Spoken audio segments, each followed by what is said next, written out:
Once upon a midnight dreary, while I pondered, weak and weary, over many a quaint and curious volume of forgotten lore, while I nodded, nearly napping, suddenly there came a tapping, as of someone gently rapping at my chamber door. "'Tis some visitor," I muttered, tapping at my chamber door. Only this, and nothing more. Ah, distinctly I remember, it was in the bleak December, and each separate dying ember wrought its ghost upon the floor. Eagerly I wished the morrow, vainly I had sought to borrow from my books a cease of sorrow, sorrow for the lost Lenore, for the rare and radiant maiden whom the angels named Lenore, nameless here or nevermore. And the silken, sad, uncertain rustling of each purple curtain thrilled me with fantastic terrors never felt before, till that now, to still the beating of my heart, I stood repeating, "'Tis some visitor entreating entrance at my chamber door. This is it, and nothing more." Presently my soul grew stronger, hesitating then no longer. "Sir," said I, "or madam, truly your forgiveness I implore, but the fact is I was napping. So gently you came rapping, and so faintly you came tapping at my chamber door, that I scarce was sure I heard you. Here I opened wide the door. Darkness there, and nothing more. Back into the chamber turning, all my soul within me burning. Soon again I heard a tapping, somewhat louder than before. "Surely," said I, "surely that is something at my window lattice. Let me see then what thereat is, and this mystery explore. 'Tis the wind, and nothing more." Open here I flung the shutter, when with many a flirt and flutter in there stepped the stately raven of the saintly days of yore. Not the least obeisance made he, not a minute stopped or stayed he, but with mien of lord or lady perched above my chamber door. Perched upon a bust of Pallas just above my chamber door.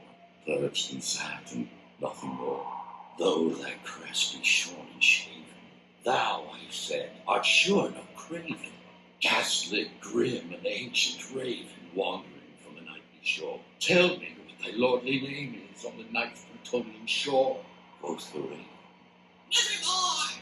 "Be that word our sign of parting? Bird or fiend?" I shrieked, upstarting. "Get thee back into the tempest and the night's Plutonian shore. Leave no black plume as a token of that lie thy soul hath spoken. Leave my loneliness unbroken. Quit the lust above my door. Take thy beat from out my heart, and take thy form from off my door." Quoth the raven, "Nevermore."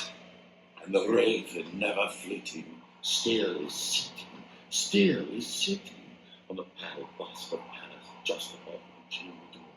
And his eyes have all the seeming of a demon's that is dreaming, and the lamplight o'er him streaming throws his shadow on the floor, and my soul from out that shadow that lies floating on the floor shall be lifted nevermore.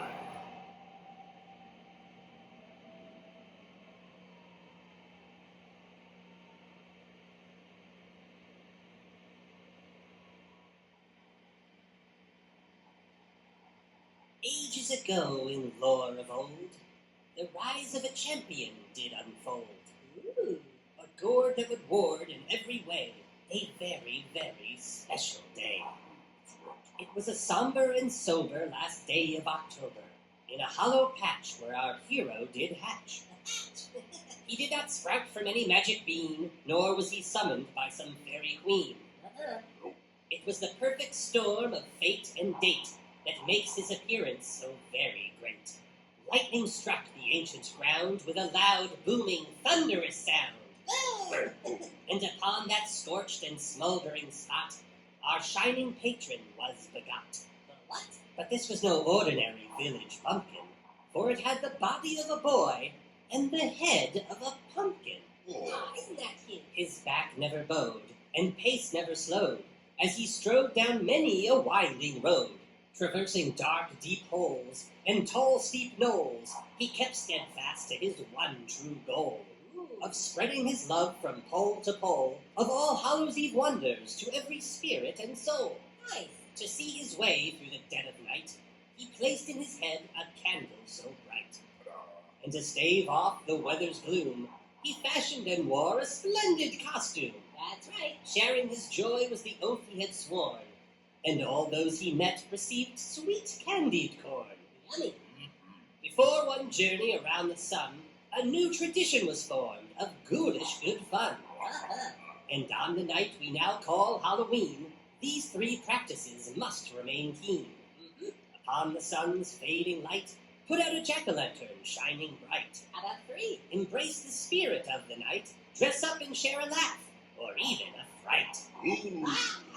And to all fellow revelers you happen to meet, be sure to share a delicious treat. Very delicious. Now before our story comes to an end, one more thing to know about our fine friend.